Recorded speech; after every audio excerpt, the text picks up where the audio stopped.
As Americans, we grieve the brutal murder, a horrific massacre of dozens of innocent people.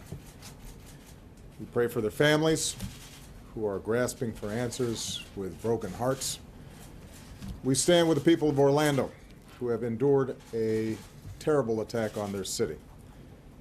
Although it's still early in the investigation, we know enough to say that this was an act of terror and an act of hate. And as Americans, we are united in grief, in outrage, and in resolve to defend our people. I just finished a meeting with FBI Director Comey and my Homeland Security and National Security advisors. The FBI is on the scene and leading the investigation in partnership with local law enforcement. I've directed that the full resources of the federal government be made available for this investigation. We are still learning all the facts. This is an open investigation. We've reached no definitive judgment on the precise motivations of the killer. The FBI is appropriately investigating this as an act of terrorism, and I've directed that we must spare no effort to determine what, if any, inspiration or association this killer may have had with terrorist groups. What is clear is that he was a person filled with hatred. Over the coming days, we will uncover why and how this happened, and we will go wherever the facts lead us. This morning I spoke with my good friend Orlando Mayor Buddy Dyer, and I conveyed to him the deepest condolences of the American people. This could have been any one of our communities. So I told Mayor Dyer that whatever help he and the people of Orlando need, they are going to get it.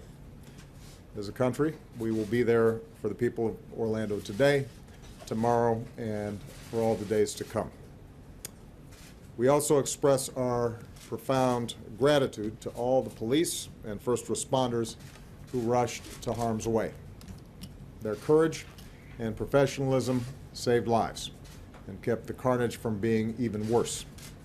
It's the kind of sacrifice that our law enforcement professionals make every single day for all of us, and we can never thank them enough.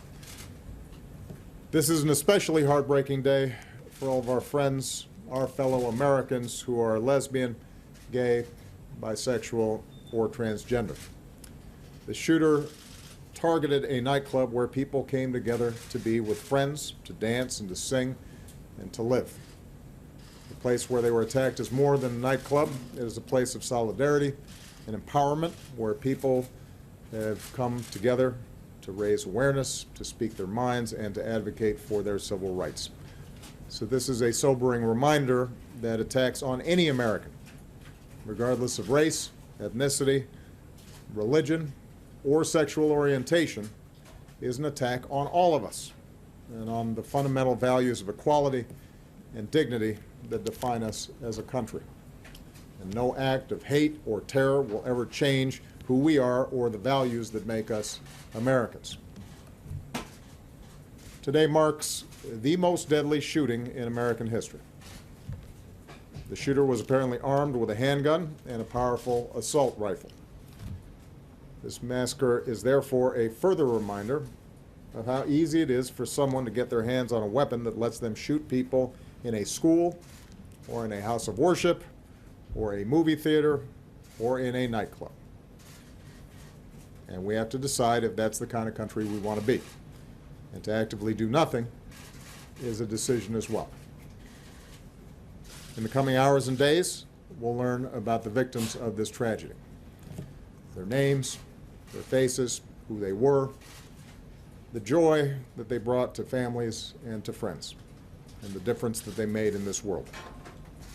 Say a prayer for them, and say a prayer for their families. That God give them the strength to bear the unbearable, and that He give us all the strength to be there for them, and the strength and courage to change. We need to demonstrate that we are defined more as a country by the way they live their lives than by the hate of the man who took them from us. As we go together, we will draw inspiration from heroic and selfless acts. Friends who helped friends, took care of each other, and saved lives. In the face of hate and violence, we will love one another.